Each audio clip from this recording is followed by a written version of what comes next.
أعوذ بالله السميع العليم من الشيطان الرجيم. بسم الله الرحمن الرحيم وصلى الله تعالى على سيدنا Muhammad وعلى آله وصحبه وسلم.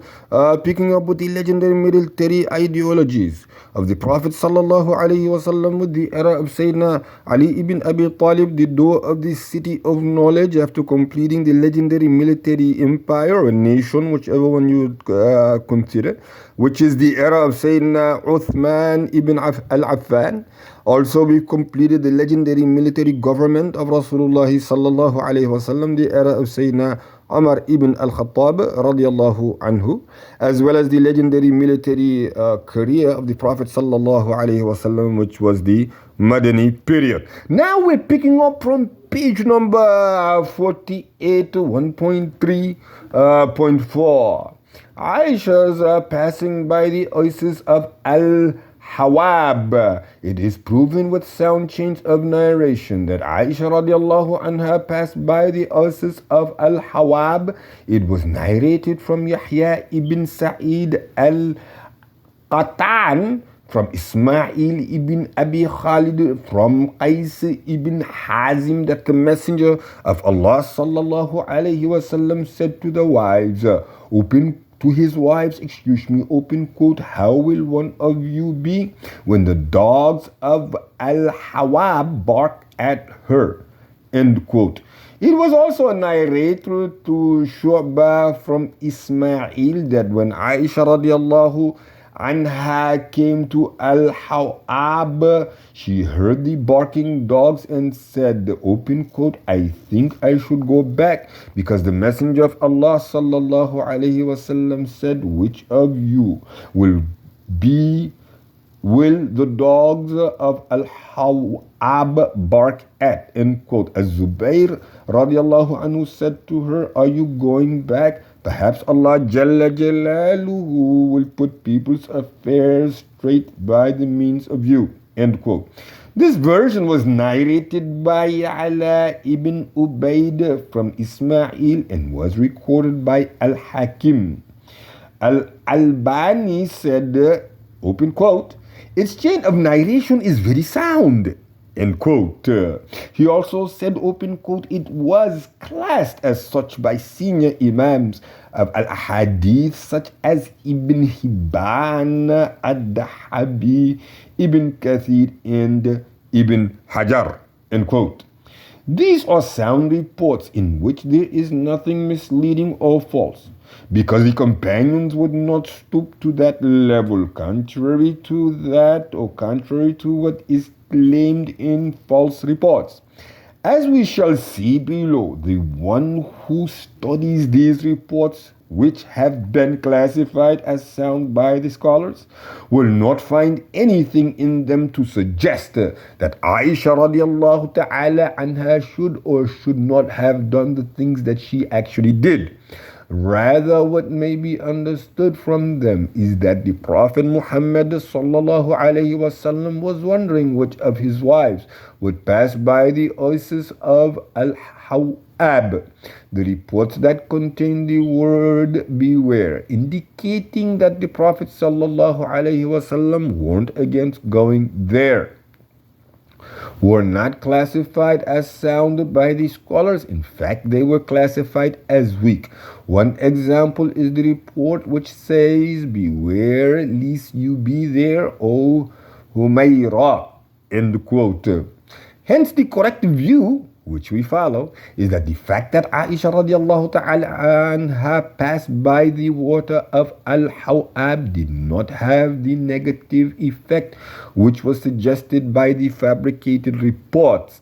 It did not have any far-reaching effect on Aisha radiallahu anha herself, to the point that she started thinking seriously of turning back and giving up the cause for which she had set out, namely to set matters straight among the Muslimin and correct their mistakes. The matter did not go beyond a passing thought on her part, in which the possibility of turning back merely crossed her mind. This is how she expressed it when she said, open quote, I thought about going back, but it was only an idea that did not last for long, end quote. Then her mission became clear again after Az-Zubayr reminded her of what Allah Jalla Jalaluhu might bring about at her hands in terms of setting things straight among the Muslimin. The issue of the oasis of Al-Hawab and the hadith in which Al-Hawab is mentioned were and still are fertile ground for the Shia and others, which they used to criticize the mother of the believers, Aisha radiallahu ta'ala anha. They criticize her for going out and campaigning to seek vengeance for the murder of Sayyidina Uthman, and they even went so far as to deny that her decision was based on valid ijtihad on her part. They claimed that she went against the instructions of the Messenger of Allah sallallahu alayhi wasallam not to go to the oasis of Al-Hawab. The historical sources mention this story, and it is mentioned by At-Tabari in a lengthy report that was narrated by Ismail ibn Musa al-Fazari, of whom Ibn Adi said they, meaning the scholars, criticized him for being an extremist and a Shia, end quote. Al-Fazari narrated this report from Ali ibn Abis al-Azraq, who is weak according to Ibn Hajar and An-Nasa'i as well. He also narrated this report from Al-Khattab al-Hajri, who is unknown. This unknown al-Hajri narrated from another unknown narrator whose name was Safwan ibn Qubay'a al-Ahmasi. Finally, an even more unknown character is Al-Azni, the alleged owner of the camel. He was not the owner of the camel, rather its owner was Ya'la ibn Umayy. In the text of this report, the reader may detect a clear whiff of Shia and Rafidi influence at the end of the report, where it is claimed that Ali ibn Abi Talib radiallahu anhu thought himself more entitled to the Caliphate than Abu Bakr as-Siddiq, Umar and Uthman. May Allah Jalla Jalaluhu be pleased with all of them. On the contrary, the report that are proven to be sound indicates something completely different. Based on the above, it becomes clear to us that this report is not sound. There are other reports concerning this matter, all of which are false in both chain of narration and text. The message and aim of these reports is to cast aspersion on the senior companions. May Allah Jalla Jalaluhu be pleased with all of them, and to prove that the goal of this campaign was to achieve worldly personal gains such as wealth, leadership, and so on, that the ends justified the means, and that in trying to achieve that, they would not refrain from creating war and turmoil among the Muslims. These reports focus on two great companions, Talha and Az-Zubayr ibn Awam radiallahu anhuma. May Allah Jalla Jalaluhu be pleased with both of them. The fabricators of these reports also wanted to confirm that these two companions and the members of their army who were with them dared to violate the sacred limits of Allah Jalla Jalaluhu. The report alleged that Talha and Zubayr swore in the strongest terms to the mother of the believers that this was not the water of Al-Hawa. Furthermore, they brought 70 people and, according to another report, 50 people to testify that what they said was true. This action, according to the Rafidi Shia al-Mas'udi, was the first false witness given in al-Islam. These reports try to show that Talha and Zubayr and Aisha were not in harmony and were not united on one goal. They try to show that Aisha radiallahu anha sided with Talha radiallahu anhu, and that deep down in her heart she was hoping that he would become Khalif because he was from the tribe of At-Taim, just like her. These reports also suggest that there was intense competition and rivalry between Talha and Az-Zubayr, and that they were both eager to become the leader. One cannot ignore the fact that these reports are not free of severe weaknesses. In some of them, the chain of narration it is interrupted, and in some they are narrators about whom nothing is known. In some cases, both serious faults are present. Many writers and historians were influenced by these reports, relied on them, and played a part in propagating them, but they have no basis whatsoever. These writers included Al-Aqad ibn Abakiriyat Ali Taha Hussein in Ali wa Banuhu and other contemporary writers. 1.3.5 Their action in Basra when Talha and Az-Zubayr and Aisha radiallahu anhum and the people with them arrived in Basra, they stopped besides Al-Qurayba. From there they sent word to the prominent figures and nobles of the tribe, seeking their help against the killers of Uthman. Many of the Muslims in Basra and elsewhere wanted to bring the murders of Uthman to justice, but some of them thought that this was the job of the Khalif alone, and that going out on campaign for this purpose without his instructions was wrong. Many of the people of Basra, regardless of their different tribal backgrounds, joined in because these were companions whom the Prophet ﷺ has testified were guaranteed paradise. They were members of the consultative committee that were accompanied by the mothers of the believers, Aisha radiallahu anha. The beloved Messenger of Allah sallallahu alayhi wasallam, most knowledgeable of all women. Their quest was undoubtedly legitimate and no companion denounced it. Az-Zubayr sent a message to Al-Ahnaf ibn Qais al-Sadi at-Tamimi asking for his support in seeking vengeance for the murder of Uthman. Al-Ahnaf was radiallahu anhu. Al-Ahnaf was one of the leaders of Tamim, a man whose word carried weight. He said, describing the seriousness of the situation, open quote, "They came to me the most serious decision I was ever faced with, and I said, if I let these people down when they have the mother of the believers and the two disciples of the Messenger of Allah sallallahu alayhi wasallam with them, it will be something very serious indeed."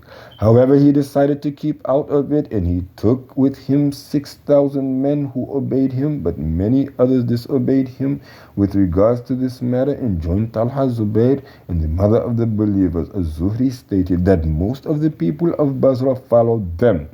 Talha and Az-Zubayr, Aisha and their followers were joined by new supporters for the cause for which they had come out. Ibn Hunayf tried to calm things down and sort things out as much as he could. But the matter was beyond his control, so much so that one of them said concerning Basra, open quote, "Some of the people of Syria have descended upon us," end quote. Even Muawiyah later on tried to take over Basra with the help of its people. Some unreliable sources say that Uthman ibn Hunayf followed Hukaym ibn Jabla to fight, but this is not proven and the sound sources do not confirm that. 1.3.6 The slaying of Hukaym ibn Jabla and the thugs who were with him. After Aisha had addressed the people of Basra, Hukaym ibn Jabla came and started fighting the companions of Aisha radiallahu anha. Talha and Zubayr brandished their spears at them, but they did not engage in combat. They were hoping that the other side would stop, but Hukaym and his gang continued fighting and did not stop. Talha and Zubayr refrained from fighting except to defend themselves, while Hukaym was urging his horse on and charging at them. Despite that, Aisha radiallahu anha was very keen to avoid all-out fighting, so she ordered her companions to move to the right in order to avoid the fighters. They remained like that until night fell. The next morning, Hukaym ibn Jabla, making noise with his spear in his hand, made his way to where Aisha radiallahu anha was and her companions. Whenever he passed a man or woman who criticized him for slandering Aisha, he killed him or her. At that point, the people of the tribe of Abdul Qais became angry and said to Hukaym, open quote, you did what you did yesterday and you have repeated it today. By Allah, Jalla Jalaluhu, we will not let you off until we bring you to justice, end quote. Then they went back and left him, and Hukaym ibn Jabala continued on his way with those who had taken part in the murder of Uthman, accompanied by the thugs of different tribal backgrounds. They realized that they could no longer stay in Basra, so they all rallied behind him and engaged the army of Aisha, and a fierce battle took place. The caller of Aisha continued calling out and urging them to stop fighting, but they insisted. Aisha radiallahu anha continued to say, open quote, do not fight anyone but those who are fighting you, end quote. Hukaym did not pay any attention to the caller. He continued to instigate the fighting. At this point, the nature of these people who were fighting became clear to Zubayr and Talha radiallahu anhuma. They realized that they would not refrain from committing any crime and that their aim was to provoke the fighting. They said, praise be to Allah Jalla Jalaluhu, who has brought together for us the people of Basra who took part in the murder of Uthman, so that we may wreak revenge on them. O Allah Jalla Jalaluhu, do not leave any of them alive. Help us to bring them to justice today and cause them all to die. Cause them all to die. End quote. They strove hard in fighting and called out, open quote, whoever was not one of the killers of Uthman, let him stop fighting us, for we are only seeking the killers of Sayyidina Uthman, and we will not initiate fighting with anyone else. End quote. They fought fiercely, and none of the killers of Uthman among the people of Basra escaped, except for one. The caller of Az-Zubayr and Talha called out, open quote, if you know anyone from your tribe who took part in murdering Uthman in Al-Madinah, then bring him to us. End quote. A group of these ignorant thugs, as Aisha radiallahu anha said, had come to her house at dawn to kill her. They got as far as the door of her room with the help of a guide, but Allah Jalla Jalaluhu protected her by means of a group of Muslimin who had surrounded her house. The Muslimin prevailed over them, then they paraded them about and executed them.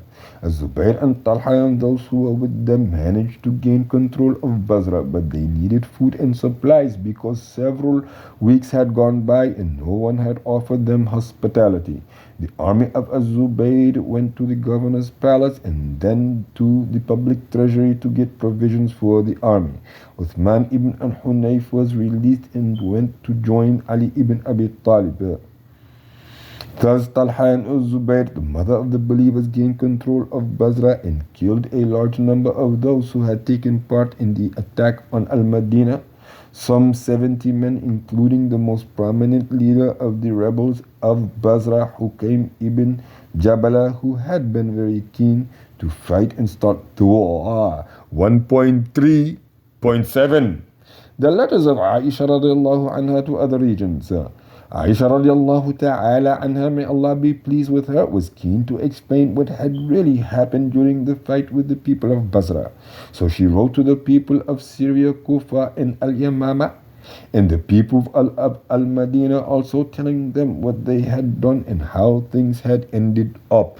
Among the things that she wrote to the people of Syria was, open quote, we only set out to put an end to the turmoil and to establish the rule of the book of Allah Jalla Jalaluhu. Once we achieve that, our campaign will be over.